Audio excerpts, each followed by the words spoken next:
মাশাআল্লাহ, আলহামদুলিল্লাহ। আসসালামু আলাইকুম প্রিয় ভাই ও আপুরা, দেশ ও দেশের বাহিরে যে যেখান থেকে আমার ভিডিও দেখছেন সবাইকে জানাই আন্তরিক শুভেচ্ছা। আমি আজকে আপনাদের জন্য নিয়ে এসেছি একটি মাছ রান্না। এটাকে বলে পাকু মাছ। পরে রান্না করব আজকে। তো আপনাদের এখানে কে কী নাম ধরে ডাকে এই মাছকে আপনারা অবশ্যই কমেন্টে লিখে জানাবেন। আপনাদের কাছে অনুরোধ থাকলে আমার ভিডিওটি একটি লাইক দিয়ে দেখবেন। দেখুন মাছগুলোর কত বড় বড় দাঁত। আর আপনারা অবশ্যই ভিডিওটি শেষ পর্যন্ত দেখবেন। আপনাদের কাছে অনুরোধ থাকলো আপনারা যদি আমার ভিডিও দেখেন আমার খুবই ভালো লাগে। আমি কাজে উৎসাহিত হই, নতুন নতুন ভিডিও নিয়ে চলে আসি বা ইনশাল্লাহ আগামীতে আরও নিয়ে আসব। তো আমি মাছটা কাটা থেকে একদম রান্না পর্যন্ত দেখাবো, অবশ্যই কোনো কিছু স্কিপ করে দেখবেন না। তো আমি মাছটাকে প্রথমে কেটে নিচ্ছি। আর আজকে একটা জিনিস বুঝতে পারলাম মাছটা কাটতে গিয়ে, মাছটা আমাদের বেশিরভাগ টাইমই কেটে নিয়ে আসে বাজার থেকে। তো এই মাছগুলো কেটে আনে নাই। এখন আমি কাটতে গিয়ে বারবারই আমার বিরক্ত লাগছে। আর আমি মাছ অতি সহজে কাটি না। মাছ মুরগি এগুলো কাটলে দেখা যায় যে খেতেও পারি না। আর এই মাছটা তো আমি টোটালেই খাই না। আমার পরিবার খুব পছন্দ করে, যার কারণে আমাকে করতে হয়। আমি এমনিতে সামুদ্রিক মাছগুলা যে ওগুলা খাই, কিন্তু চাষ করা বা এমনিতে অনেক মাছ আছে ওগুলো আমি খাই না। তো আমি কাটতেছি আর ভাবতেছি মাছ দুইটা কাটতে কত কষ্ট হচ্ছে। আসলে অনেক কষ্ট পাচ্ছি মাছগুলো কাটার সময়। মনে হচ্ছে যে অনেক সময় রেখে দেই, তারপরেও তো এটা তো করলে আর চলবে না, পরিবারকে তো খাওয়াতে হবে রান্না করে।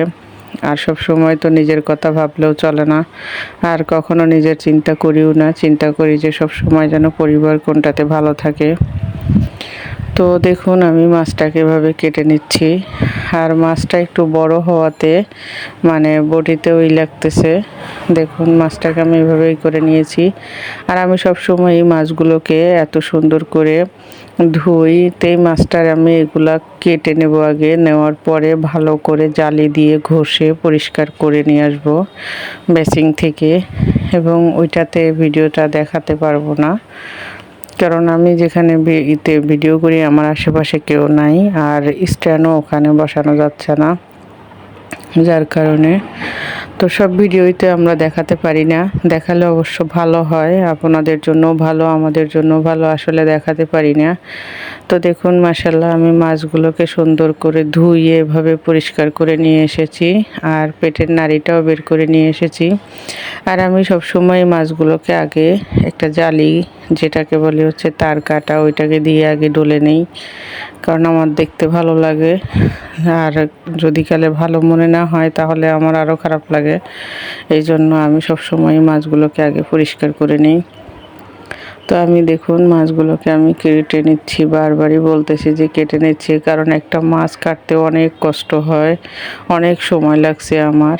আর এই মাছগুলোর দাঁতগুলো এত বড় বড় আর একদম মানুষের মতো, দেখে ভয়ই লাগছিল যে এরকম থাকে। আমি তো এর আগে কখনো কাটি নাই, কারণ সব সময়ই কেটে নিয়ে আসে। আজকে ওই প্রথম। সব সময় সব কিছু আসলে শিখতে হয়, কখন যে কোনটা কাজে লাগে কেউ বলতে পারে না। দিন একভাবেই যায় না, অনেক কিছু করতে হয় সময়ের পরিস্থিতিতে। মানুষ যখন সময় আসলে মানুষকে অনেক কিছু শিখিয়ে দেয়। তো আমার একটা মাছ কাটা হয়ে গেছে, এখন আমি আর একটা মাছ কেটে নিচ্ছি। দেখুন একটা মাছে আমি এগুলা দেখুন একদমই মানুষের মতো, দাঁত কি ধারালো, মনে হচ্ছে যে কামড় দিলে সব কেটে ফেলবে। আর মাছগুলো একদম তাজা ছিল, জন্য ভালো লাগছে। আমি বারবার দেখাচ্ছি যে আমি এই প্রথম দেখে অবাক হয়ে গেছি। আপনারা কে কে দেখেছেন এর আগে এই মাছের দাঁতগুলো কমেন্টে লিখে যাবেন। আমার আপু ভাইয়েরা ভিডিওর এই পর্যায়ে এসে যদি কালে একটু ভালো লেগে থাকে অবশ্যই আমার চ্যানেলটিকে সাবস্ক্রাইব করবেন, লাইক কমেন্ট শেয়ার করবেন, পাশে থাকা বেল আইকনটি বাজিয়ে দিবেন। আপনাদের একটি লাইক একটি কমেন্ট আমার কাছে খুবই খুবই উপকারী একটি জিনিস বলতে পারেন, যার কারণে এত কষ্ট করে ভিডিওগুলো তৈরি করি। আপনাদের একটি কমেন্ট একটি লাইক আমাকে অনেক কাজে উৎসাহিত করে। তো দেখুন মাছগুলো কোটা ধোয়া হয়ে গেছে। এখন এগুলোকে আমি মেখে রেখে যাব হলুদের গুঁড়া, মরিচের গুঁড়া আর হচ্ছে লবণ, একটু সামান্য তেল দিয়ে। আর আমি এই মাছগুলোকে মেখে সুন্দর করে আমি এভাবে রেখে চলে গেছিলাম, কারণ আমি নামাজ কালাম পড়ে তারপরে রান্না করছি। রান্নাটা আজকে দেরি হয়ে গেছে, আমার সব সময় রান্নাটা 1টার ভিতরে হয়ে যায়। আজকে আমার দেরি হয়ে যাচ্ছিল, অনেক কাজ করেছি আজকে ঘরের ভিতরে। তারপরে যখন আমার শ্বশুর শাশুড়িকে আমি যেদিন গোসল করাই ওদিনকে তো আরও সময় চলে যায়।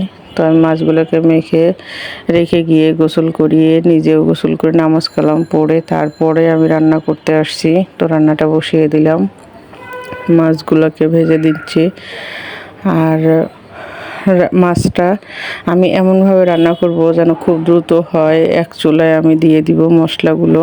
আর এই মশলাটা আমার বাটা মশলা ছিল, আমি তেলের উপরে দিয়ে দিয়েছি, এটাকে ভালো করে কষিয়ে নিচ্ছি। তা দেখুন সুন্দর মতো। আর একদিকে মাছ ভাজি হচ্ছে, কারণ আজকে আমার রান্নাটা একটু দেরি হয়ে গেছে, খুব দ্রুততার সাথে রান্না করে খেতে দিতে হবে। অবশ্য আমি এই মাছটা খাই না, আমি অন্য কিছু রান্না করব, সেগুলো একটু দেরি হলেও সমস্যা হবে না, আগে তাদেরকে খেতে দিতে হবে। এই জন্য আমি তাড়াহুড়ো করে রান্না করছি। কারণ আমি একটা জিনিস ছোটোবেলার থেকে শিখেছি, দায়িত্ব যদি কোনো মানুষ নেয় সে দায়িত্বটা অনেক কষ্ট করে হলেও, অনেক অসুস্থতার মাঝে হলেও পালন করা উচিত বা চেষ্টা করা উচিত। কারণ আল্লাহ রব্বুল আলামিন আপনার চেষ্টাটা দেখে, যে সে আসলে ইচ্ছাকৃতভাবে করে নাই, না খুব চেষ্টা করেছে।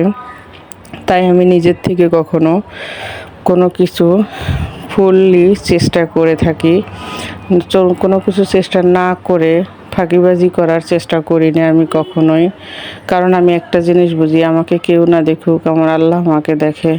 আমার আল্লাহ রব্বুল আলামিনের কাছে আমি সবচেয়ে প্রিয় হইতে চাই, কিন্তু কোনো মানুষের কাছে না। কারণ মানুষকে আপনি যত কিছুই করবেন না কেন, লাস্টে আপনি শুনবেন, পিছনের দিকে গিয়ে শুনবেন সে আপনাকে ডাকতেছে শয়তান, যে সে একজন শয়তান।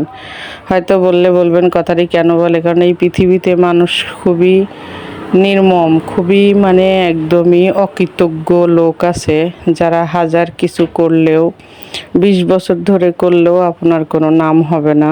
হাজার আপনি যত কিছু দেখেও না দেখার ভান করবেন, তারপরও দেখবেন যে তারা মনে করবে যে হয়তো শয়তান। আসলে কি শয়তানিটা তাদেরই মনে থাকে, যারা মানুষকে শয়তান বলে। আসলে শয়তান কখনো মানুষকে মানুষ মনে করে না, সে শয়তানই মনে করে। এটাই হচ্ছে সবচেয়ে বড় কথা। এই জন্য আল্লাহকে স্মরণ করে সব কিছু কাজ করার চেষ্টা করি। আমার প্রিয় ভাই ও আপুরা, আমার কথার ভিতরে যদি ভুল হয়ে থাকে ক্ষমার দৃষ্টিতে দেখবেন।